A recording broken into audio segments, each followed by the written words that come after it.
이제 화창한 봄이 왔습니다. 우리 봄꽃처럼 우리 환한 모습으로 우리 서로 인사합니다. 당신의 얼굴이 빛나고 있습니다. 시작.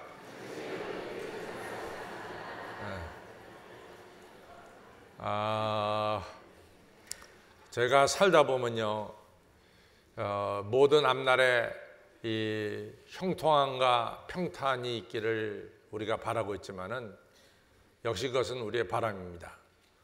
우리가 바라는 대로 우리 앞날이 항상 평탄하고 또 형통한 것만큼은 아닌 것 같습니다. 우리가 생각지 아니하는 어려움도 겪게 되고 또 가기 싫은 길도 때로는 갈 때가 우리의 삶 속에는 분명히 있습니다. 우리가 구약성에 나오는 욥을 보면 욥이 하나님께서도 인정하는 의인의 삶을 살았고 경건의 삶을 살았어요. 욥은 정말로 동방에서 의인이요 부자로 살았죠. 그러한 욥이 생각지 않게 어려움을 겪게 됩니다. 그 많던 재산이 하루아침에 다 없어지게 되고 아들 7, 딸 3, 너무나 다복한 가정인데 아들 7, 딸 3이 다 10명이 졸지에 큰형집에 놀러 갔다가 죽게 되고 또 욥의 온몸에는 욕창이 나서 얼마나 가려웠던지 손으로 긁어도 해결이 안 돼서 기아장으로 자기 몸을 긁을 수밖에 없는 이런 어려움에 욥이 처하게 됐죠. 또 욥기 2장에 가서 보면은 욥의 아내가 욥을 향해서 이런 말 합니다. 당신이 그래도 아직까지 순전하게 하나님 믿느냐? 당신 하나님을 저주하고 죽어라. 이런 이야기하고 욥의 아내는 욥을 떠나버리고 맙니다. 욥의 평탄했던 삶이 순식간에 어려움의 삶으로 변화된 것을 우리가 성경에서 볼 수가 있습니다. 욥은 꿈에도 그런 어려운 삶이 자기에게 올 줄은 생각지 않았죠. 그러니까 현실은 자기의 어려운 삶이 찾아왔습니다. 또 여러분도 아시다시피 요셉도 마찬가지예요. 요셉은 야곱의 11번째 아들이죠. 그리고 참 야곱이 너무 사랑해서 색동옷도 입히며 그러면서 키운 아들이 바로 요셉입니다. 어느 날 형들에게 음식을 전해주러 갔다가 형들에 의해서 웅덩이에 던져지게 되고 또 아라비아 상인들에게 팔리게 되죠. 사랑받던 아들이 순식간에 노예로 팔리게 돼서 애굽으로 이제치 끌려가게 됐고 애굽에서 보디발 집에서 노예 생활했고 또 열심히 살았지만 누명을 쓰고 이제 이 바로 왕궁에 있는 시리당 뜰 안에 있는 감옥 속에 갇히게 되는 이런 광야의 삶이 우리 가운데로 요셉에게 펼쳐졌습니다. 근데 또 긴 것을 두고 보면은 요셉이 애굽의 이 시대장 뜰에 감옥에 갇혔을 때 뜻하지 않게 바로에게 떡을 바치는 떡간장과 술을 바치는 술간장을 만나는 이런 또 계기가 됐어요. 또 그 일이 이제 계기가 돼서 요셉은 7년 흉년이 닥쳤을 때 애굽 나라도 살리고 자기 동족도 살리는 위대한 일을 하게 됩니다. 이처럼 뜻하지 않은 광야의 길을 가게 되고 또 그 광야길에서 새 역사가 전개되는 것을 우리가 성경에서 볼 수 있습니다.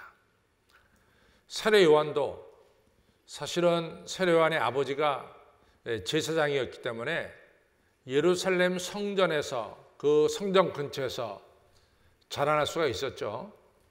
근데 세례 요한은 성전 근처의 도시에서 자라는 것이 아니라 빈들 광야에서 세례 요한은 성장을 했습니다. 근데 성경에 보면은 누가복음 3장에 이 세례 요한이 빈들에 있을 때 하나님의 말씀이 그에게 임하니라 이렇게 말씀하고 있어요. 그러니까 그의 광야의 삶을 통해서 세례 요한은 하나님 말씀 받았고 나아가서 예수님의 길을 예비하는 위대한 이 예수님의 길을 열어놓는 자로 인생을 살게 된 것을 알 수 있습니다.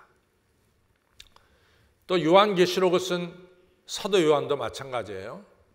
물론 사도 요한이 살던 시대는 평탄한 시대는 아니었습니다. 여러 가지 크리스천들에게 박해가 있던 시대죠. 그렇지만 사도 요한은 쉽게 죽음을 당한 그런 사람은 아닙니다.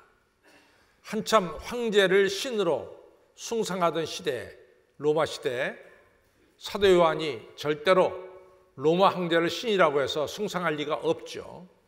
그래서 박해를 받다가 결국은 사도 요한이 어디로 끌려가냐면 밤모라는 섬으로 이제 끌려가게 됩니다. 유배가게 된 거죠. 그 광야 생활이죠. 지금도 밤모섬에 가보면 알다시피 밤모섬은 돌로 되어 있는 섬입니다. 그래서 살기 참 어려운 삶이죠. 그러나 그 광야의 삶을 통해서 이 사도 요한은 하나님, 우리 주 예수 그리스도를 밤모섬에서 만나게 되죠. 그래서 앞으로 펼쳐질 계시를 받게 됩니다.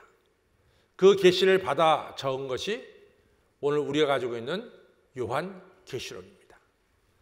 그러니까 이 사도 요한도 이 밤모섬이라고 하는 어려운 데 갔지만 광야의 삶을 시작했지만은 광야의 삶 속에서 전혀 생각지 않았던 요한 계시록을 쓰게 되는 새 역사가 이루어진 것을 알 수 있습니다. 그러고 보면은 여러분과 제가 인생을 살면서 뜻하지 않게 찾아오는 이 광야의 삶, 어려운 삶은 힘들 수도 있지만은 동시에 이 어려운 삶 속에서 우리가 전혀 생각지 못했던 새 역사가 전개된다는 것을 우리는 알 수가 있는 거죠. 특별히 이제 광야의 삶 알면은 우리가 이 이스라엘 백성들의 이 40년 광야의 삶이 제일 먼저 떠오르죠. 아시다시피 출애굽기 1장을 보면은 애굽에 살고 있었던 이스라엘 백성들이 매우 어렵게 되죠. 왜냐하면은 요셉을 알지 못하던 새 왕, 애굽의 새 왕 바로가 등장하면서부터 애굽에 살고 있었던 이 유대인들 이 박멸 작전을 피죠. 그래서 인구 말살 장책을 이 새로운 바로가 펼칩니다. 그 첫 번째가 뭐냐면은 아주 중노동을 시켜서 중노동 하에 이 사람들이 힘도 잃고 생명도 빨리 끝나도록 중노동을 시키는 일입니다. 두 번째 펼칠 인구 말살 장책은 뭐냐면은 산포로 하여금 이 히브리 여인이 아기를 낳으면은 남자아이는 무조건 죽이라고 하는 무서운 명령을 내리죠. 또 세 번째 인구 말살 정책은 뭡니까? 이 히브리 여인이 남자아이를 낳으면은 무조건 하숫가에 던져서 죽이도록 하는 1차, 2차, 3차에 걸쳐서 인구 말살 정책을 새로운 왕 바로가 펼치는 것을 우리가 성경에서 볼 수가 있어요. 그러니까 애굽에 살고 있는 이스라엘 백성들이 어떻게 살 수 없잖아요. 그러니까 막 하나님께 부르짖었습니다. 우리 살려달라고. 그때 하나님께서 뭐라고 말씀하면 내가 너희들의 고통을 눈으로 보았고 너희들의 간역자로 인해서 부르짖는 소리를 내가 들었고 내가 너희들의 우고를 알고 있다. 이런 귀한 말씀을 주시죠. 그래서 모세를 불러서 애굽에서 고생하는 이스라엘 백성들을 출애굽하는 이러한 귀한 일을 맡기게 됩니다. 그래서 이제 이스라엘 사람들이 모세의 인도로 출애굽을 합니다. 람셋에서 출발해서 이제 젖과 꿀이 흐르는 땅으로 가는 거죠. 근데 여러분들 지도를 딱 펼쳐보시면 알다시피 람셋에서 지금의 예루살렘까지 이 이스라엘 땅까지 가는 직선거리는 어디에 있냐면은 바로 해안가 길, 지중해 해안을 따라 올라가면은 아주 가깝게 이 젖과 꿀이 흐르는 땅에 이를 수가 있습니다. 지금도 걸어서 일주일만 걸으면은 카이로를 떠나서 이같이 예루살렘까지 갈 수가 있고 버스를 타고 가면은 한 7, 8시간만 버스 타고 가면은 이 카이로에서 예루살렘까지 갈 수 있는 그러한 거리입니다. 그러나 성경은 분명히 말씀하시기를 이 백성들을 해안길로 인도하지 않고 광야길로 인도했다. 이렇게 성경은 말씀하고 있어요. 그래서 이 출애굽한 백성들이 출애굽해서 홍해 바닷길로, 홍해를 건너 광야길로 들어서서 무려 40년 동안 광야 생활을 하게 되는 거죠. 그런데 이제 우리가 출애굽기 12장에 보면은 제가 누누이 얘기하지만은 야곱의 12아들 자손들만 낳은 것이 아니라 야곱의 12아들 자손들과 함께 수많은 잡족들이 함께 나왔다라고 출애굽기 12장에서 분명히 말씀하고 있어요. 야곱의 12아들 자손들이 모세 인도로 출애굽할 때 애굽에서 일하던 수많은 이같이 이주 노동자들이 함께 따라 나온 거예요. 그러니까 출애굽한 사람들을 보면은 서로 인종이 달라요. 민족이 다릅니다. 언어가 통하지 않습니다. 어떻게 보면은 출애굽한 백성들은 오합지절과 똑같아요. 근데 이 오합지절들을 하나님께서 40년 동안 광야 생활로 인도하셨어요. 물론 일주일 걸어서 갈 수 있는 그 길을 갖다가 하나님이 광야 40년으로 인도하셨어요. 어떻게 보면 억울하기 짝이 없죠. 일주일이면 들어갈 수 있는 길을 왜 하나님 40년 동안 우리하고는 광야의 삶을 살게 하셨습니까? 라고 따질 수 있어요. 그러나 분명한 사실은 이 오합지절들이 절대로 일주일 안에 이 예루살렘에 도착할 수가 없죠. 왜냐하면 그 안에는 블레셋 사람들이 사는 그런 동네도 있고 수많은 종족들이 거기 사는데 이 사람들이 지나가도록 놔두겠어요? 다 죽여버리고 말죠. 그러나 사람이 살지 않는 광야 이 길로 하나님이 인도했어요. 근데 광야 40년을 되돌아보면은 거기서 농사도 질 수 없고 사람이 먹고 살 만한 게 없어요. 그런 광야로 인도해서 하나님이 날마다 만나와 메추라기를 주셨어요. 광야의 길, 지금도 바람이 불면, 모래바람이 불면 있던 길도 모래가 다 덮여서 길을 찾을 수가 없는 그런 것이 광야입니다. 근데 그 광야길을 우리 하나님께서 구름기둥과 불기둥으로 저들의 앞길을 인도해 주셨어요. 저들이 광야 40년을 지내는 동안 살아계신 하나님을 만나게 되는 거예요. 야, 정말 하나님이 계시는구나. 하나님을 체험하게 되죠.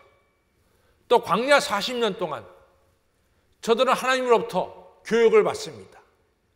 그래서 율법을 받게 됩니다. 또 광야 40년 동안 저들하고 하나님, 살아계신 하나님과의 관계가 분명해졌어요. 그래서 하나님은 나는 너의 하나님이 되고 너는 나의 백성이 되리라고 하는 중요한 계약이 바로 광야 40년 동안에 이루어지게 된 거죠. 어떻게 보면 광야 40년은 이같이 어중이 떠중이가 하나님의 백성으로 거듭나는 이 중요한 기간이 광야 40년이었다는 것을 알 수 있습니다. 여러분들 사도 바울이 사도행전 9장에서 다메섹으로 올라가다가 이제 강한 빛이 비쳐서 사도 바울이 타고 있던 짐승이 떨어지죠. 그때 사울아 사울아 하고 음성이 들렸어요. 사도 바울이 니십니까? 라고 말할 때 하늘에서 음성이 들리기를 네가 핍박하는 예수다, 이런 음성이 들리죠. 사도 바울이 밝은 빛을 보고 땅에 떨어졌을 때 사도 바울은 장님이 됐어요. 그래가지고 사람들의 손에 이끌려서 다마스커스에 있는 직가라는 거리에 있는 유다 집으로 옮기게 되죠.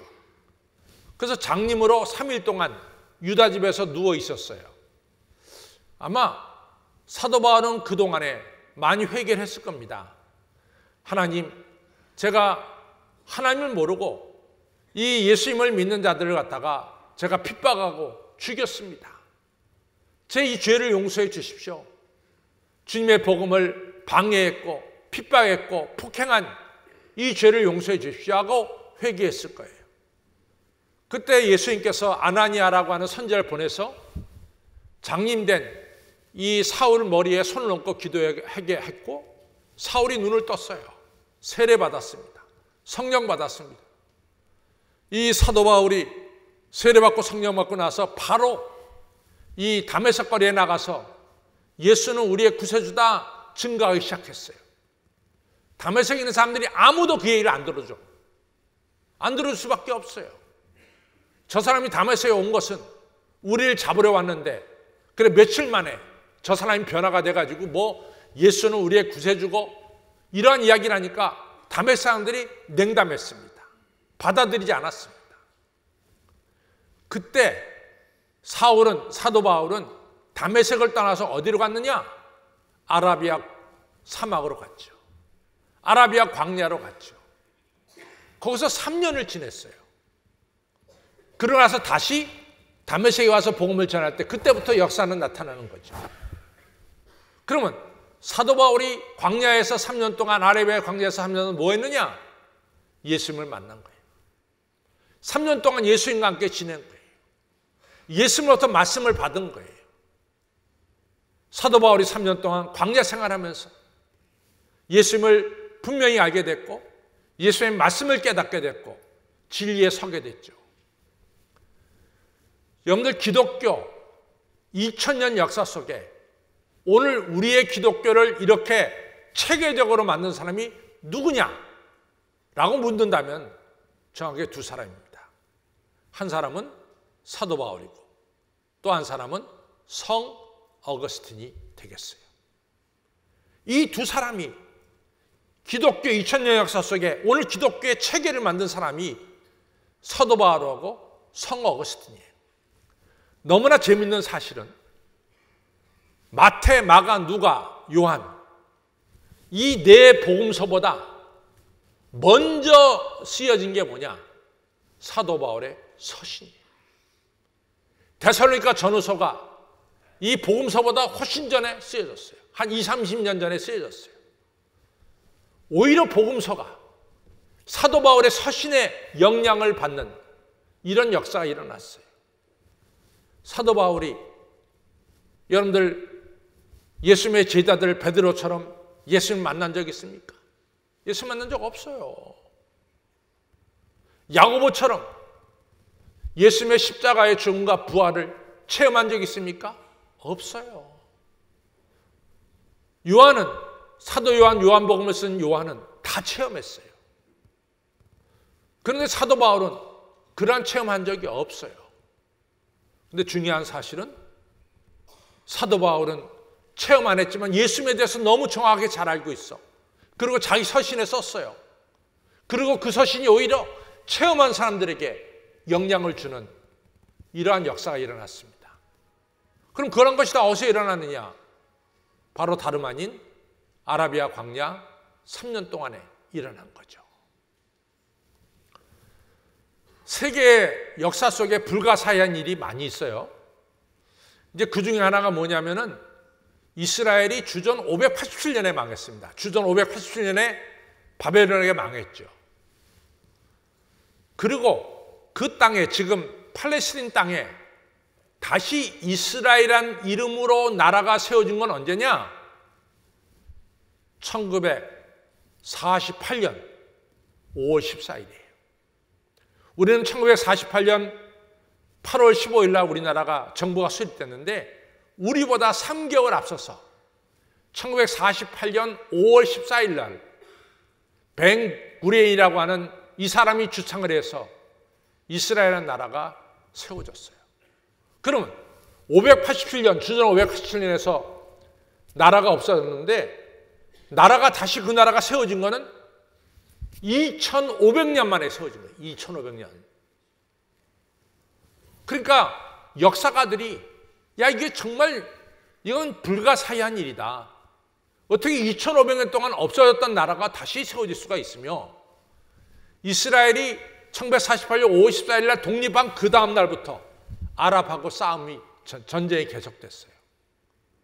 근데 그 아랍과의 전쟁에서 이긴 거죠. 요즘 여러분들 신문 보면은 뭐가 나오냐면 트럼프 대통령께서 지금 골란 고원은 이스라엘 거다 이렇게 이제 자기 트윗에 썼잖아요. 이게 난리가 났어요. 정말 이것이 난리가 납니다.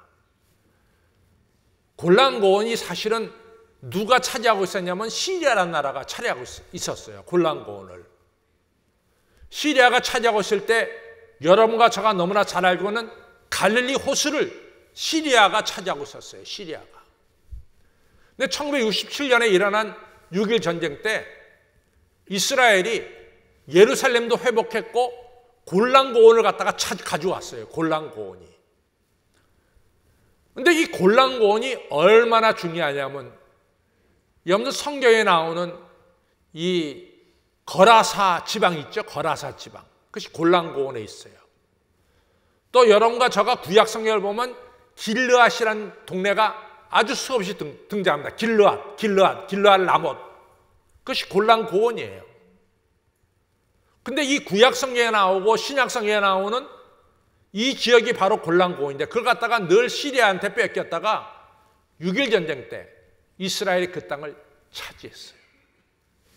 차지해가지고 그 땅을 차지하니까 지금 이스라엘에서 뭐가 가장 중요하냐면 물이 중요한데 갈릴리 호수가 이스라엘의 젖줄이죠. 이스라엘 백성들에게 수돗물을 대는 것이 바로 갈릴리 호수죠. 그걸 갖다 이스라엘이 안정적으로 가져갈 수가 있었던 거예요. 6.1 전쟁 골란고원을 차지하면서부터. 이런 조그만 나라가 주변에 있는 시리아라든가 또 이 애굽이라든가 요르단이라든가 주변에 있는 나라들과 전쟁에서 다 이기는 거야. 조그만 나라가. 500만도 안 되는 나라가 1억이 넘는 나라들을 이기는 거지. 그게 신기한 거 아니에요. 또 하나 신기한 것은 뭐냐? 여러분들 신약 성경이 당연히 뭐냐? 당연히 히브리어로 쓰여져야 돼요. 신약 성경이. 당연히. 왜? 예수님도 이스라엘 사람이지, 마태도 이스라엘 사람이지, 이 마가도 이스라엘 사람이지, 사도 요한도 이스라엘 사람, 사도 바울도 이스라엘 사람이지. 당연히 자기네 나라 언어인 히브리어로 쓰여져야 돼요. 근데 신약 성경은 헬라어로 쓰여졌어요. 히브리어가 아니라 헬라어로 써. 왜냐하면 나라가 없어진 지 500년이 지난 뒤에 성경이 쓰여졌기 때문에 자기 나라 언어인 히브리어를 잊어버렸기 때문에 그 당시의 통용어인 헬라어로 신약 성경이 쓰여졌어요. 그런데 2500년 뒤에 1948년 5월 14일 날 이스라엘 독립하고 나서 이스라엘이 히브리어를 쓰는 거예요. 히브리어. 땅속에 묻혔던 히브리어가 다시 부활해서 2500년 뒤에 쓰이게 돼요. 여러분 얼마나 재미있냐면요. 제가 저희 사람하고 1990년에 이스라엘에 갔거든요. 그때 이스라엘의 모든 이정표가 이렇게 써져 있으면은 거기에 3분의 2는 영어로 쓰여졌어요. 부에쉐바, 예루살렘 다 영어로 써졌어요. 그러니까 외국 사람들이 이거 딱 가서 보면 일로 가는 길이 예루살렘이고 이쪽 가는 길이 갈릴리 호수고 다 영어로 쓰여졌기 때문에 우리가 쉽게 인식할 수가 있었어요. 2016년에 제가 갔거든요.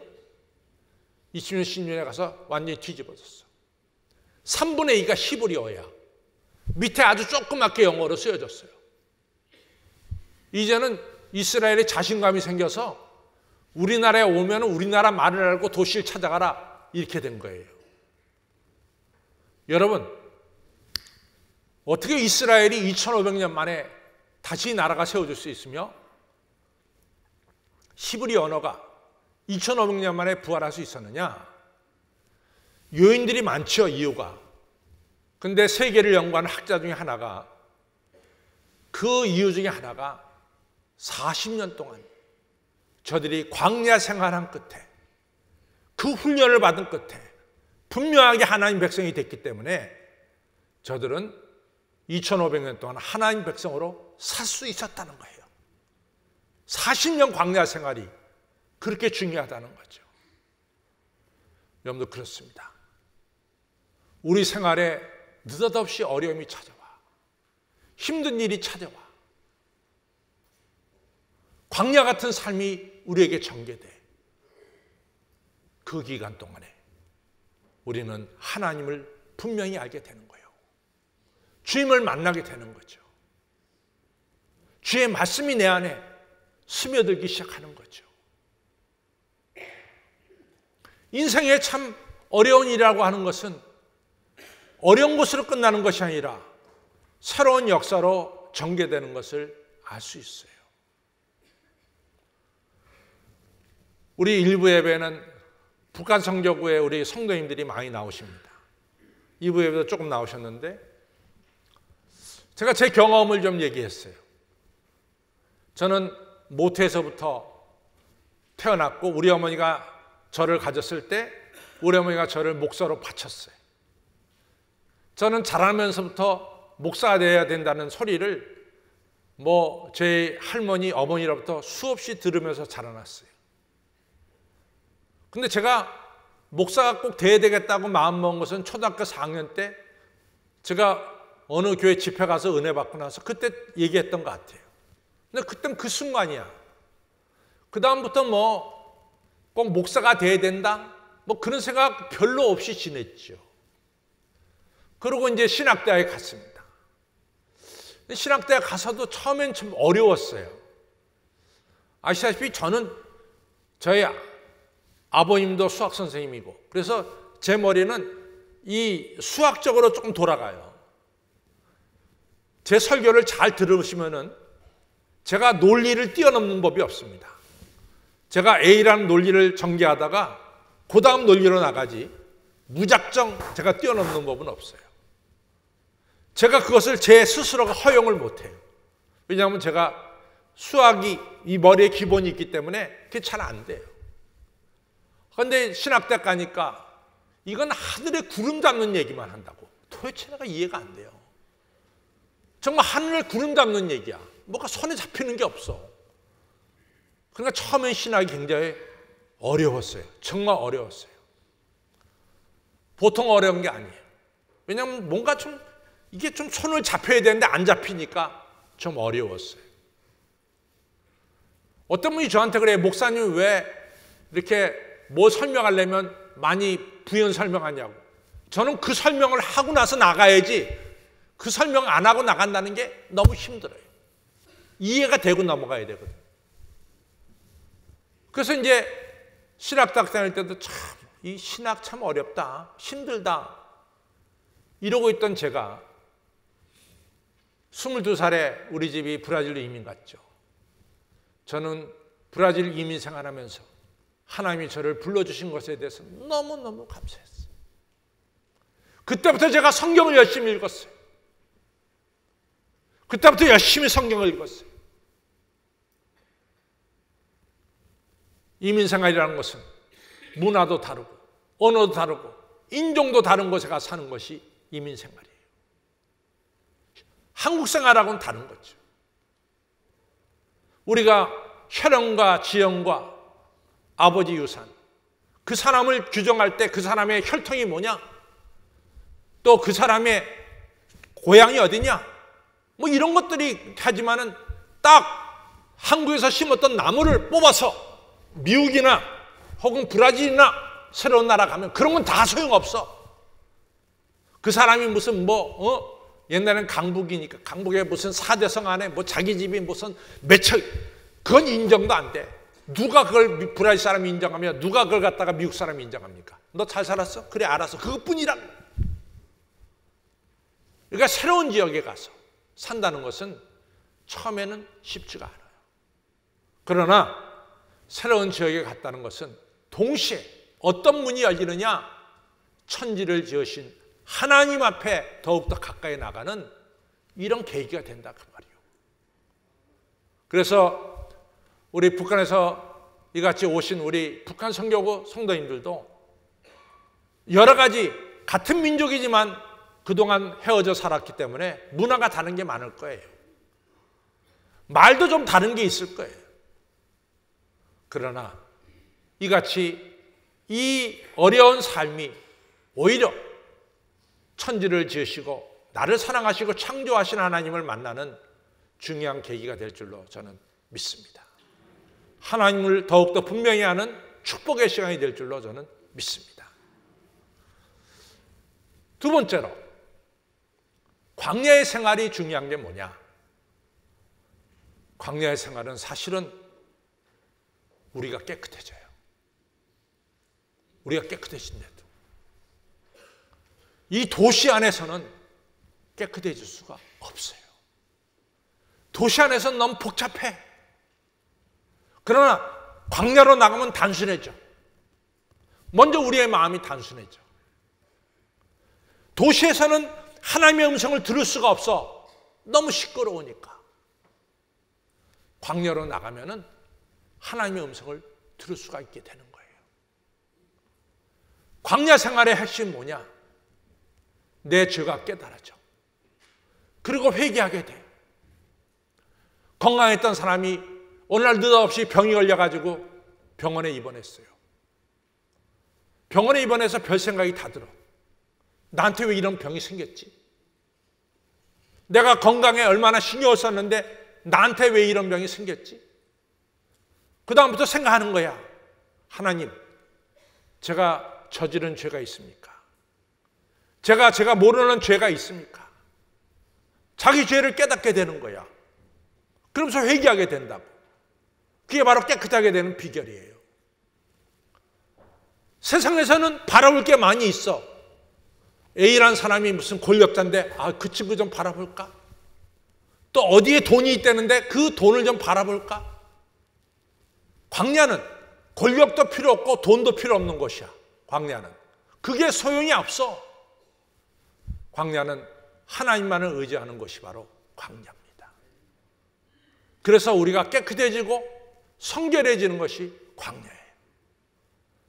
여러분들 병원에 입원해서 치료받을 때 여러분들이 수억, 수십억이 있다 한들 무슨 소용이 있어? 그때는 병이 낫는 것밖에 없어. 유일하게 병이 낫는 것밖에 없어. 여러분들 무슨 서울에 몇십억짜리 아파트가 있다. 그게 무슨 소용이 있어? 여러분들 병원 방에서 병실에서는 여러분들 병이 낫는 게 먼저지. 그러니까 하나님께 기도하게 된다고. 하나님, 내 병을 고쳐주시옵소서. 내가 몇십억짜리 아파트 나 의지하지 않습니다. 내가 원하는 것은 이 시간, 이 병 고침밖에는 없습니다. 하나님을 찾게 되는 거죠. 그래서 광야 생활은 나를 깨끗하게 만들고 나를 성결하게 만들고 내 교만을 깨트리는 거야. 교만이 깨어져. 내 힘으로 살 수 없고 하나님 은혜로 살 수밖에 없다는 것을 깨닫게 돼요. 제가요, 목요일마다 성경 공부 가르치는 CBMC가 있어요.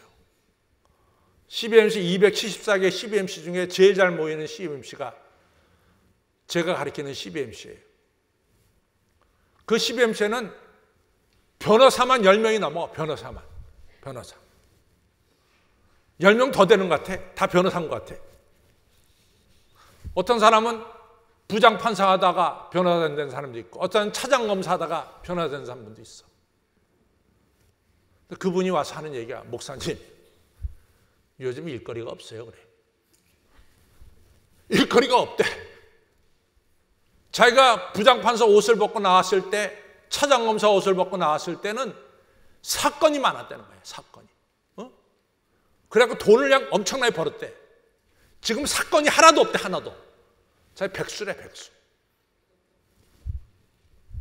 광야의 삶이 찾아왔어. 근데 그분이 하시는 얘기가 있어요. 제가 주일은 빠지지 않고 나갑니다. 왜? 일이 없으니까. 주일에 있으면 골프 치러 가야지. 골프 치러. 자기 클라이언트하고.